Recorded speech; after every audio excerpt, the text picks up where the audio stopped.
어, 제가 약간 뉴스를 보다가 서울시 그 CCTV를 봤어요. 근데 거기 제가 잘못 본 건지는 모르겠는데 제 방식의 어떤 하나의 무선 카메라, 아니 뭐 카메라에 렌즈가 여러 개 달린 뭐 큰 거하고 작은 거 이렇게 해서 각도별로 이렇게 동시에 찍는 방법 이렇게 움직이지 않고 그거를 제가 본 것 같거든요. 제가 왜 의심을 하냐면 뭐 아닐 수도 있는데 아니면 다행이고요. 좀 다른 카메라하고 좀 틀리게 보였습니다. 그래서 내가 그 언뜻 뉴스 보면서 봤는데 기존에 제가 공공 CCTV에서 제 방식 그러니까 어떤 제가 그 예전에 그 유튜브에서 그 말씀을 드렸었죠.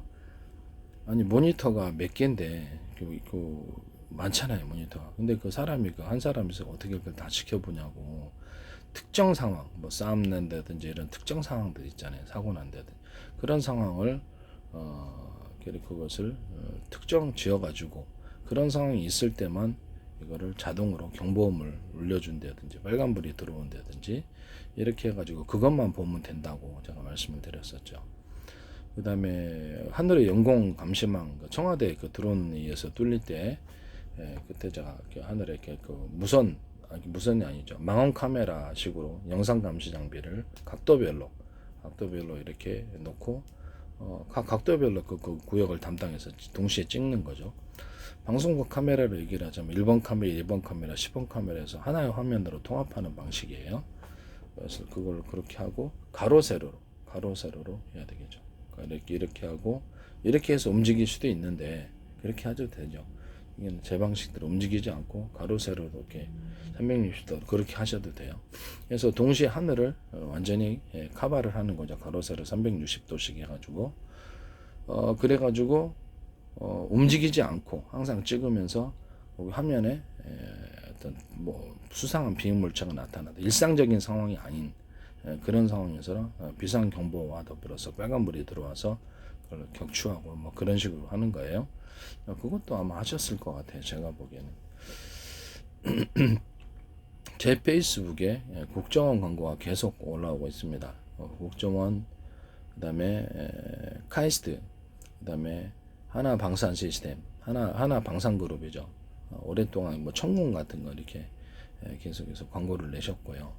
그다음에 LG 그룹, 그다음에 현대 기아차 그룹, 다른 그룹들도 광고를 많이 내셨고, 노동부, 행정안전부, 그다음 경찰청도 오랫동안 광고를 내셨습니다. 대전에 있는 무슨 그 과학기술과 관련된 단체도 하셨던데, 그다음에 뭐 서울시에서도 광고를 오랫동안 계속 냈었고, 각 지방자치단체에서 인천시인가 뭐 지방자치단체에서 광고를 많이 낸 걸로 알고 있습니다. 거기서 이제 페이스북에 제 유튜브 주소가 제가 공개적으로 다 써놨고요. 거기에도 이제 동영상과 그 기술들이 다 들어가 있어요. 거기서 아마 유튜브가 조회수가 낮은데 어디서 보십니까? 네. 제가 기술만 얘기만 하면 다 나와요. 그래서 플라스틱 창문 얘기하면 YTN에서도 나오고, 뭐 이렇게 자동차 배터리를 격벽 시스템으로 만들어서 외부의 충격으로부터 보호하고 여기를 날씨가 춥든지 덥든지 상관없이 일정한 온도로 유지할 수 있게 하기 위해서 더울 때는 냉방 틀어주고 이렇게 추울 때는 출력이 떨어지잖아요 배터리. 난방 틀어준다. 이 방식 이거를 그대로 YTN에서 어떤 중소기업체가 하더니 그거를 네 현대기아차에서 그 기술을 발표하시더라고요. 제 기술입니다. 왜 그것을 멋대로 그렇게 하시는지 모르겠어요. 그리고 내 기술이 YTN에 가득해요. 그래서 전 세계를 수천조 분의 1, 수백조 분의 1로 가로 세로로 나누고 1cm 단위로 0.5cm도 가능, 0.1cm도 가능합니다. 그렇게 해가지고 좌표와 숫자로 표시하고 하늘과 상공, 땅 및 바다도 그런 식으로 똑같이 좌표와 숫자로 표시할 수 있습니다. 우주도 가능하고요. 그 하늘에다 줄 긋는 거 아닙니다. 그러니까 숫자상의 계산이기 때문에 인공위성의 이동 방향과 속도, 요격 범위를 알고 요격도 할 수 있어요. 그래서 이거는 이제 반도체 안에서도 이렇게 반도체 가로 세로 높이를 계산해서 반도체 안에서도 이것을 좌표 방식으로 숫자 방식으로 해서 정확하게 정보가 이동하고 정보의 뭐 입출력, 그다음에 저장 이런 하드 디스크 같은데 CPU, 마더보드, 그다음에 그래픽 보드, 그다음에 하드 디스크 컴퓨터 안에서도 이렇게 좌표 방식으로 움직이고 고장을 진단하거나 발열 이상 이런 걸 찾거나 정보를 저장할 때도 좌표 방식으로 정확하게 가로 세로 높이 저장해서 나노 단위로도 가능하죠. 나노 그 이하로도 가능합니다. 정보 저장에 있어서는 그렇게 간다라는 말씀을 드렸습니다. 군에서 그 A사례에다가 그러면 좌표 방식으로 해서 내 위치 전투기가 내 위치를 파악하고 상대방의 전투기를 그렇죠 오는 거를 전파를 여러 군데 쏴서 어디로 움직일지 알 수 없잖아요. 그래서 그 전투기의 이동 방향과 속도를 이해하고 다음 예상 범위를 찾아서 예상되는 지점 요격 무기를 미리 보내는 겁니다. 미리 쏘는 거죠. 그 방식을 얘기를 했더니 YTN에서 미국 라이더 업체하고 그다음에 솔리드 듀인가 이런 스타트 업체에서 이렇게 전파를 여러 군데 쏴서 이동 방향과 속도를 상대방의 차량을 계산하는 그렇게 자율주행 차량 기술로 쓰시더라고요. 기술이 너무 플라스틱 창문을 얘기를 하니까 또 플라스틱 창문도 나오고 문제가 좀 큰 것 같아요. 제가 보기에는 YTN은 정부 입김이 닿는 곳이죠. 뭐 이런 호스 같은데 이렇게 물통을 달아놓으면 정기적인 방식을 동원하지 않고 그거를 고압을 만들어 멀리 쏠 수 있다고 그러니까 그게 또 여기 NS 홈쇼핑은 현대물에서 나오지를 않나. 이런 거를 누전 스위치를 달아놓자 이런 콘센트에 고장이 많이 난다 했더니 이거 또 왕창 한국 시장에 다 깔리고 말이죠. 그래서 이거 누전 스위치가 이게 고장이 많이 나요. 그래서 누전 스위치를 장착을 했고요. 이게 너무 얇아요. 너무 얇아가지고 넓다 그래서 두꺼운 건 아니다. 너무 얇다. 그래서 한 2개 정도면 적당해요. 4개는 무리죠. 그래서 이거를 전체를 두껍게 하거나 아니면 이렇게 구리줄을 두껍게 그어줘서 플러그까지. 그래서 그러면 이제 문제가 해결될 거라고. 이것도 아마 하셨을 것 같은데. 그다음에 가로로 여기 밑면을 좀 넓게 해가지고 옆으로 꽂을 수 있게 하는 그런 거. 그런 콘서트 만드시면 제 기술입니다. 그것도 이제 앞으로도 나올 거 아닌가. 이거를 이 안에다가 이렇게 꽂으면 열이 나올 데가 없잖아요. 이렇게 꽂아야 될 이유가 없어요. 그렇죠. 이거는 이렇게 꽂으면은 이 양옆에 이거 있잖아요. 이거 닿지도 않아요. 필요도 없는 부품이에요. 이거. 그래서 이거를 양옆으로 이렇게 이것만 들어가면 되지 뭐하러 이게 다 들어가냐라는 거. 발열이 심하게 되죠. 이것만 이렇게 딱 연결해서 꽂을 수 있게 그렇게 말씀을 드렸었어요. 그다음에 천장 분기선 같은 것들도 이런 거 이렇게 만들어 가지고 전선을 까 가지고 이렇게 꼽는 방식으로 그래서 천장을 뭐 2개나 3개로 분기를 할 때 전선을 그 방식을 제가 말씀을 드렸었죠. 콘센트 방식으로 전기가 흐르고 이렇게 꽂기만 하면 전기가 분기를 할 수 있도록 여러 개. 그것도 이제 제가 말씀을 드렸었어요. 이런 기술들을 제 기술이 무단으로 너무 많이 사용되고 있어. YTN에 제 기술로 가득합니다. 정부 입김이 닿는 것인데 이래도 되나? 지적재산권법도 있는데 공무원이 만약 불법적인 지시를 해서 누가 됐든 간에 그 기술을 도둑질을 하라고 이렇게 지시를 했다면 그 자체가 범법 행위에 해당하는 거가 되는 거거든요. 근데 왜 이런 일이 자꾸 일어나는지 잘 모르겠습니다. 저는 이제 개인적으로 소송이 힘들고요. 저한테 기술 사신 분들이 나중에 문제를 일으킬 거라고 저는 생각하고 있습니다. 뭐 무단으로 막 하나 영상 레이더도 그것도 제 기술인 것 같아요. 제가 보기에는 영상 레이더 소자를 대중소로 사이즈를 틀리게 해서 각각 팀별로 묶어서 쏘고 이게 자잘한 사이즈를 많이 만들어 나갔고 전파를 쏴서 디지털 영상을 뭐 지상이라든지 아니면 상대방 전투기를 촬영해서 디지털 영상화 시키는 그 기술을 쓰셨더라고요. 그래서 영상 레이더가 하나에서 나오는데 그것은 제 걸로 보입니다.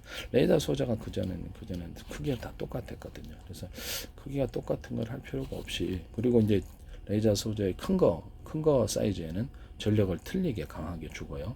아마 이 기술도 들어갔을 거예요. 나머지는 전력을 이제 차등해서 주는 이 방식 이것도 아마 들어갔을 거라고 생각합니다. 그다음에 TV 화소수도 이렇게 대중소 틀리게 만들어 갖고 TV를 갖다가 좀 밝게 만들어 주는 것 좀 고섬형 TV를 만들어주는 기술도 아마 쓰셨을 것 같아. 그래서 정확히는 잘 모르겠는데 LG나 뭐 삼성 같은데 가전회사니까 혹시 모르겠습니다.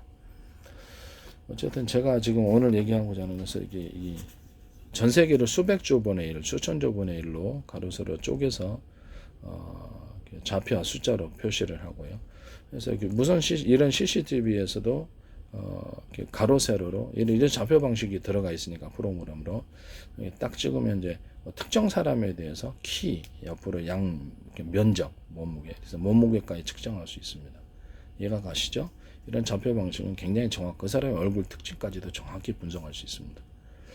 YTN의 그 상하수도 내부 안에서 그렇죠. 좌표와 숫자 방식으로 표시해 갖고 상하수도를 그것도 YTN에서 나오더라고요. 그거 제 방식입니다. 네. 상하수에서 하든 인터넷 그 업체가 됐든 이동통신 업체가 됐든 그렇죠. 지하에 파묻혀 있는 것을 정확히 좌표 방식으로 찾을 수 있고요. 지번을 대신해 가지고 그 건물의 위치도 좌표 방식으로 정확히 표시할 수 있습니다. 숫자로. 모든 군사업체, 군사 기술은 앞으로 이 좌표 방식으로 GPS를 대신해서 할 거라고 저는 생각하고 있는데, 이거 쓰시면 제기술 구조라는 것을 다시 한번 말씀드립니다. 자율주행 차량이라든 로봇도 좌표 방식으로 가로 세로 높이 이제 정해가지고 좌표 방식 내비게이션, 좌표 방식 맥이 나올 거거든요. 이거 무선 CCTV도 좌표 방식 들어가면 제 방식입니다. 틀림없는 제기술이거든요. 그 다음에 하나의 렌즈 안에 여러 개의 렌즈가 들어가서 동시 촬영 180도를 동시 촬영하는 기술, 이것도 스마트폰에도 들어갈 수 있고 모든 카메라 방식 그것도 다 들어갈 수 있습니다. 또는 TV에서도 그런 카메라도 넣을 수 있고요. 모든 카메라, 군에 있는 감시 카메라, 군에 있는 영상 레이더 그 감시, 군에 있는 영상 감시 장비, 그것도 360도로 뒤편까지 하면 360도가 되겠죠. 그러면 가로 세로로 이렇게 가로로 세로로 이렇게 하면은 360도 360도 그런 카메라도 나올 수 있어요. 이해가 가시죠? 여기서 일단 블랙박스나 이런 데서도 뭐 스마트폰 이렇게 보면 각도를 틀리게 해서 렌즈가 큰 것은 주되게 보고 렌즈가 작은 것들은 각도를 따라서 동시에 촬영합니다. 그것은 방송국 1번 카메라, 2번 카메라, 10번 카메라 갖고 하나의 화면으로 통합하는 기술과 똑같고요. 그래서 이것을 하나의 화면으로 통합할 수도 있고 각도별로 볼 수도 있고요.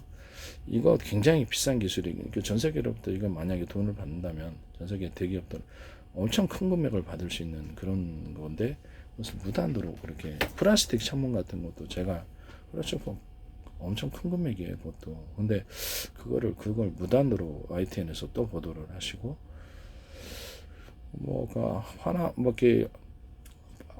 합성섬유 나일론 유리창 투명도가 중요하잖아요. 합성섬유 나일론 90%짜리로 해서 플라스틱 이제 빛의 굴절률 때문에 그 유리창문을 대신을 못했거든요. 그래서 얇게 그럼 여러 겹을 겹쳐놓으면 그런 문제가 해결된다라고 제가 말씀을 드렸고, 그래서 그거를 여러 겹으로 유리창을 대신할 수 있다. 태풍 지진 때문에 깨진다 앞으로. 그래서 여러 겹을 대신할 수 있다라고 이렇게 얘기를 했더니 곧바로 그 다음에 이제 기존에 이제 창문들을 무조건 교체할 수는 없잖아요. 보석 상점, 뭐 카페, 뭐 식당 이러면 깨지기가 쉽잖아요. 돌에 의해서. 그러면 거기를 전면에 합성섬유 나일론 90%짜리로 투명도가 중요하다면 아니면 그냥 일반 플라스틱 창문으로 해서 여기서 접합을 하는 식으로 기존의 창문 위에다가 하면은 돌 깨도 그렇죠. 상대적으로 쉽게 안 깨집니다. 이렇게 얘기를 했었거든요. 마이트는 곧바로 플라스틱 창문 나오더라고요. 아파트 베란다 창에도 이렇게 플라스틱으로 이렇게 해서 원래 이제 제품으로 그렇게 나오면 좋지만 기존 창문을 굳이 바꾸기는 그러니까 사무실 창문도 그렇고 안팎으로 이렇게 플라스틱 창문을 갖다가 겹쳐 놓으면 단열도 되고요. 잘 태풍 지진에 깨지지도 않고 태풍에도 그 창문 고층 건물의 창문 막 깨지던데 그래서 그런 부분을 방지하는 차원에서 제가 말씀을 드렸고요. 그다음에 겉에는 이제 합성섬유 나일론 90%짜리를 하시든가 플라스틱 창문 하시고 다른 플라스틱 석유화 계열의 플라스틱 창문 하시고 투명도가 좋아야 되겠죠. 안쪽에는 아크릴 창문으로 그다음에 안과 밖에는 합성섬유 나일론 비투가일 90%짜리나 플라스틱 창문들을 이렇게 해준다. 이런 것도 제 기술 구조가 되겠습니다. 그다음에 유리창 합성 안에가 이제 유리창이고 겉에만 이렇게 플라스틱 창문 이런 경우. 그래서 합성섬유 나일론 비투가일 90%짜리 걸로 하셔도 되고요. 아니면 뭐 이렇게 뭐 합성섬유 나일론 창, 나일론 플라스틱 창, 유리창, 합성섬유 나일론 창, 유리창 이렇게 겹쳐서 만드셔도 되고 이렇게 하시면 제 기술 구조가 되겠습니다. 그리고 하나의 창틀에 약간 간격을 띄워서 공기층이 이제 단열층이 되고요. 그래서 양 간격을 띄워서 여러 개의 하나의 창틀에 여러 개의 유리창이 들어가 있는 경우 또는 플라스틱 창문도 그렇게 할 수 있겠죠. 그러게 또 제 기술 구조입니다. 그 다음에 이 플라스틱 창문, 이렇게 아파트 베란다 문이다 또는 사무실 창이다 그러면 그걸 바짝 붙여가지고 플라스틱 창문을 만들어 놓고 레일처럼 이렇게 열 수 있고 거기다 이제 잠금 장치를 해서 방범 문으로도 만들 수 있다. 그러면 거기 이제 굉장히 단열이 좋죠. 그다음에 샤시 같은 거, 그다음에 아파트 베란다 창이나 샤시 이런데 단열재를 넣어가지고 만들어라. 그러면 이제 그거 이제 그렇죠. 거기 춥죠. 그러니까 단열재가 들어가야 됩니다. 그다음에 이렇게 아파트 베란다 창에 이게 보면 이렇게 샤시 창문 있잖아요. 빗물이 들어와요. 그래서 이렇게 빗물 막이를 사선으로 해서 금속으로 만들든지 모르는데 그것을 만들면 그것도 제 기술입니다. 현관문과 모든 방문에 단열재를 넣어서 만드시면 제 기술입니다. 거기 금속문이다 보니까 현관문이 춥잖아요. 바람이 들어온단 말이에요. 그래서 그런 거 단열재 넣어서 그것도 이제 제 기술입니다. 그 다음에 이제 창문 같은 일반 창문 같은데 방범창이 있더라도 뚫고 들어오잖아요. 그러면 그렇죠. 일방적으로 자고 있다가 당하게 될 수도 있으니까. 그래서 방범창 그다음에 있고 그 일반 창문이 있으면 그 바로 이제 방 안쪽으로 해서 이렇게 여닫이식으로 창문이 좀 좁으면 레일식으로 하셔도 되나 여닫이식으로 이렇게 해가지고 여기도 잠금 장치를 하면 이것이 또 하나의 방범창이 될 수도 있다라는 것이 이렇게 만드시면 제 기술 구조가 되겠습니다. 그리고 합성섬유 나일론 뷰티갈 90%나 아니면 플라스틱 이런 창을 가지고 아트월을 만들 수 있다고 제가 말씀을 드렸죠. 거기다가 이제 천연 돌가루, 천연 이렇게 아주 환상적인 무늬의 돌가루들을 넣어서 환상적인 색깔을 만들 수 있다. 라고 말씀을 드렸고요. 그것을 그 아트월 이렇게 벽체로 사용할 수도 있고 식탁에도 역시 그렇게 할 수도 있다. 환상적인 돌가루를 넣어서 환상적으로 할 수 있고 금가루. 모래를 그냥 모래 같은 것을 같이 섞어갖고 하든지 뭐 기타의 다른 플라스틱 알갱이 이런 것들을 섞든지 반짝이를 섞든지 해서 금가루, 은가루, 그다음에 메탈가루 이런 것들을 섞어 놓으면 환상적으로 나오겠죠. 또 그림도 들어갈 수 있고 아트적인 무늬도 들어갈 수 있고 이거 만드시면 제 기술입니다. 그리고 제가 어저께 발표했던 기술인데 거기다가 이렇게 셀로판지는 너무 너무 추잡하고 셀로판지 말고 빗을 이제 투과할 수 있는 좀 고급스러운 소재로 해서 거기다가 이렇게 창 뒤에 이제 이런 백색 전등이 있고 백색 광을 비치고 거기다가 뭐 이렇게 빨주노빠 파란뭐 이렇게 수많은 색깔을 20개, 30개짜리에서 아주 작은 사이즈로 이만하게 이렇게 만들어 놓으면 창에 환상적인 무늬가 생기게 됩니다. 환상적인 그렇죠. 이제 빛이 이제 그런 빨간색이라든 여러 가지 셀로판지 생각하시면 됩니다. 근데 셀로판지보다 좀 고급스러워야 돼요. 그걸 통과하면 창문이 아트적으로 보이겠죠. 그림도 들어갈 수 있거나 무늬도 들어갈 수 있고 또는 벽체에서도 그것을 그렇게 만들거나 일반 실내 장식으로 해서 가게 같은 데도 들어갈 때가 많아요. 그래서 셀로판지는 너무 천박하고 이걸 좀 고급스럽게 빛이 통과하는 방식 그것도 제가 제안을 했었어요. 어쨌든 남의 기술을 도둑질해 상업화시키지 맙시다. 공공기관이 됐든 어쨌든 간에 이거 기술로 만약에 누가 사가는 분이 진짜로 지적재산권이 인정돼서 기술로 사가면 그렇죠. 여러분들이 생각하는 것 이상의 상상할 수 없는 큰 거액이 들어옵니다. 근데 그 기술을 멋대로 무단으로 이렇게 하시면 안 됩니다. 이렇게 플라스틱 창문도 그렇고요. 이런 아이디어 자체가 존중되는 미국 같은 데는 지적재산권이 강화돼서 대기업이 만약에 그랬다 그러면 엄청난 거액 배상금을 물어낼 뿐만 아니라 고의성이 인정되면 사법처리가 형사처벌까지 받습니다. 공무원이 이것을 불법으로 지시하거나 이렇게 해서는 안 되겠습니다. 그것은 도둑질을 지시하는 거다라는 것을 다시 한번 말씀을 드립니다. 엄연한 범법행위를 지시하는 것이기 때문에 법적인 문제도 있을 수 있다라는 것을 말씀을 드립니다. 남의 기술을 도둑질해서 상업화시키지 맙시다. 우리 대한민국도 지적재산권을 인정해서 그렇죠. 그거를 남이 이렇게 개발한 기술 또 몇 년이나 몇십 년에 걸치거나 또 몇 년에 걸쳐서 개발한 기술을 홀딱 다 훔쳐가시면은 누가 됐든 간에 어떤 누가 대기업이 됐든 어떤 누가 됐든 훔쳐가며 그렇죠. 대한민국의 어떤 스타트업 같은 거는 존재할 수가 없어요. 그 나라 자체를 완전히 이렇게 그 미래의 새싹들을 없애버리면 그리고 후진국으로 살아가거나 그래야 되지 않겠어요? 네. 미국 같은 경우는 수많은 스타트업을 일으켜가지고 그 나라의 미래가 그 기술로부터 나온다는 것을 인식을 하셨으면 좋겠습니다. 이렇게 기껏 해도 버젓이 이렇게 정보 관련 그런 방송에서 제 기술이 버젓이 다 나온다. 내 기술이니까 내가 알죠. 내가 만들었으니까. 그러니까 너무 황당하지 않나요? 네. 기술이 뭐 내가 그동안 동영상에서 YTN에서 제 기술 나온다고 계속 문제 제기를 했었어요.